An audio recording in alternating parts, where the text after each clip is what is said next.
Hi, I'm Bill Harbottle, and this is my 21st video discussing 1950s British science fiction paperbacks. Now, in the earlier videos, I've showed how I began to collect and read science fiction as a teenager because of the books I'd read by J.R.Fearn. And for this video, I want to concentrate just on one single book by J.R.Fearn, which, in my opinion, is his best work. Now here we see the book I'm referring to. It's Across the Ages by J.R.Fearn, writing as Vargo Statten, published by Skyen in August 1952 with the Norman Light cover. Now when I first read this, there's the title page, Skyen 1952.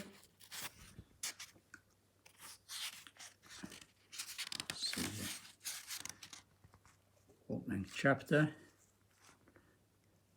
Geoffrey Collins. Now then, when I first read that, I had no idea that the story had originally been published in the Toronto Star Weekly. In February 1952 was the novel of the week in the Toronto Star Weekly magazine, nor that it had been quickly reprinted in 3 American newspapers: the Bangor News, the Sunday Star Ledger, and the Long Island Sunday Press, which edition we also see here. Now then, the story's presentation in these prestigious Canadian and American markets attests that it was certainly not a potboiler novel. Further proof is provided by the many foreign translations. A Traverse les Ages, pardon my bad French, was its anticipation edition in 1954. And then you can see there that it was later done as a graphic novel. You've seen these graphic novels in other videos. That was Across the Ages. Was done. That was in 1975, and then later on the novel was reissued as a double novel with another Vargo Statten novel, The Man in Duplicate. So there are 2 editions, and then a few years later it was reprinted in a completely new French edition, the Meteor series. And then the next thing we can see here is that it was published in Italian, and that novel, A Guardo nel Tempo, was a 1959 Italian edition, and it was later reissued, bound this time with a Damon Knight novel, double novel volume. Now, quite astonishing was the fact that Across the Ages was reprinted in a Turkish magazine, which we can see here. It was serialized in a Turkish science fiction magazine. I'll just find it. There we are. And see in the preamble there, it acknowledges that it's Across the Ages by Vargo Statten, and it was serialized. That's episode 1, and it was serialized beginning in 1978. It ran for 10 episodes, concluding in this 1979 issue. There it is, the conclusion, episode 10. Now, so far as I know, no other English science fiction novel ever appeared in this magazine. Now, I myself prepared the novel for publication in the UK in Thorpe's Linford Mystery Library series in 2010, restoring Fearn's name and his original title. And here we see a Wildside American edition, a superb edition, and that edition is currently in print with a new Ron Turner cover. The story begins with an ordinary man's chance meeting with a stranger who disappears before his very eyes. Geoffrey Collins then goes on to obtain the formula for an ancient Atlantean longevity serum which makes him almost immortal, but causes a worldwide pandemic that threatens to kill all females. Living through future centuries, Collins is gradually dehumanized. He turns from hero to villain as he becomes the ruthless dictator of the solar system. The story encompasses time travel, space travel, interplanetary conflict, treachery, murder, and even a tragic love story. It's a superb piece of complex storytelling spanning thousands of years. After reading Across the Ages, I was inspired to adapt it as my own comic strip novel, which we'll see here. This was an ambitious, somewhat unlikely undertaking for a schoolboy, utilising pencil, pen and ink, a drawing book and a box of cheap crayons purchased from my local newsagent. And here is that homemade graphic novel, unseen for 60 years, except by myself and my immediate family. I began working on it in June 1958, June 1958, and several times I gave it up and began something else, only to be drawn back to it because of my love of the story.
As you can see by this time, I'd bought a better box of crayons.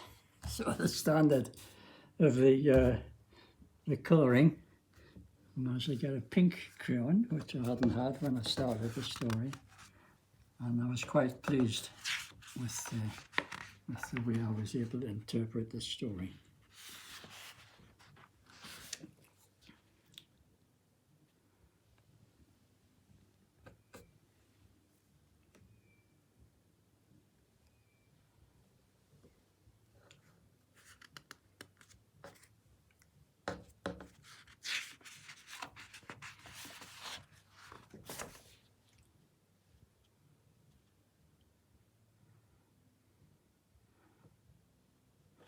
This is the sequence where the immortality serum, which he's taken, he gives it to his wife, but she dies, and she blames him. She thinks he's murdered her, but he hasn't. He had no idea that it would have that effect on women. And then you see there his housekeeper falling down the stairs. She dies of the plague, and then all the women all over the world begin to drop dead. A pandemic that affects only the females.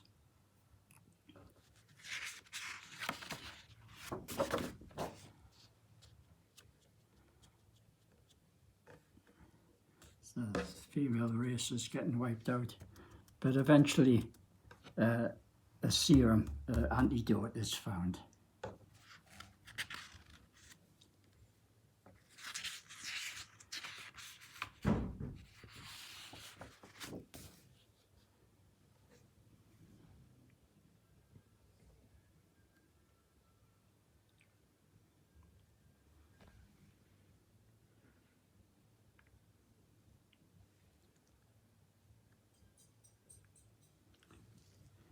Here we see the advent of space travel.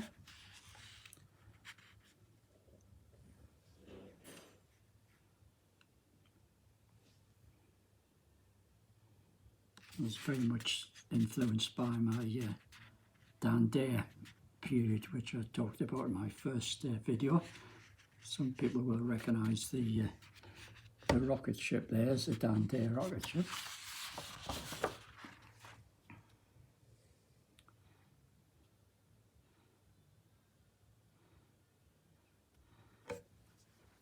Now here's a piece of 1959 new technology. There I was introduced to a crayon that when you dipped the crayon in water, it acted like a water paint. And you can see the nice bright red on the rocket and the highlights on the girl's jacket with this water paint effect. And yet there's on the ray gun there. So by 1959, I was really getting into this story and giving it my best shot. And the artwork and particularly the colouring was getting better. And in 1959, as I worked on the story, I realised that I just had to finish it because I was thinking about what I would do when I left school. And I had a great dream. I would become a professional strip cartoon artist, adapting the best stories of J.R.Fearn.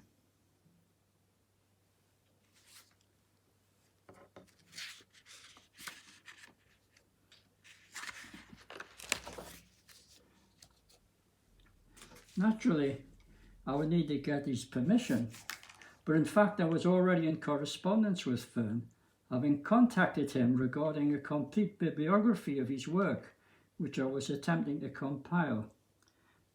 Fearn was happy to cooperate with me through the post, and my plan was that when I had finished the bibliography and self-published it, I would arrange to meet the author and present him with a copy, and then reveal my completed graphic novel as a sample of what I could do, working in collaboration with his stories.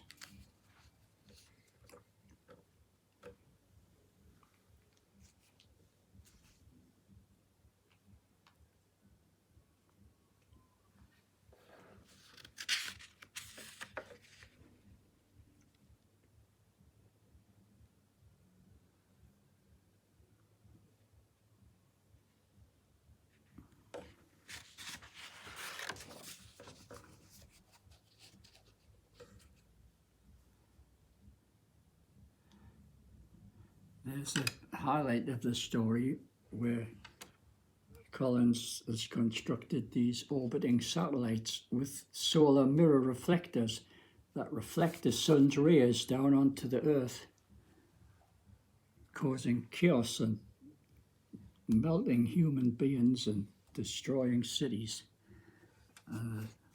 Peace treaty is signed and he becomes the dictator of the Earth.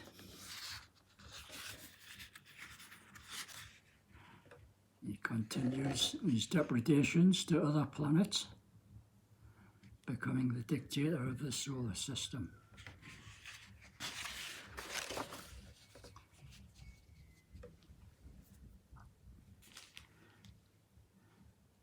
Interplanetary conflict, war with Mars, which inspired me to improve my artwork to try and capture the exciting storylines.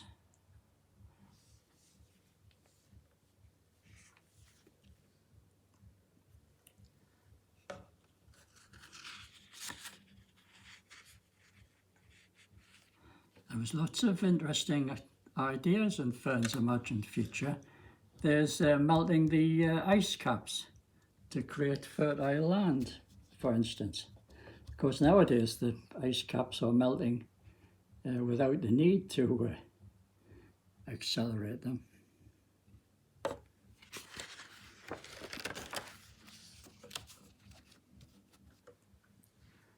On leaving school, I took a job in local government as an interim measure whilst I continued on my labour of love. I worked steadily on, putting my heart and soul into it. Then, during the Christmas holidays of 1960, when I was working on the last couple of pages in the final chapter of the book,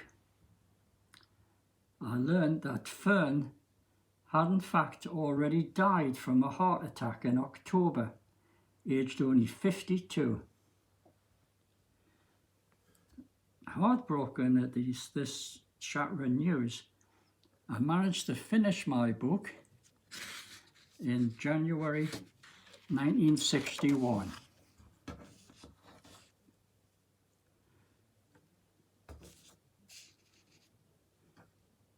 And you can see from my final panel there that I recorded Fearn's death, the late John Russell Fearn.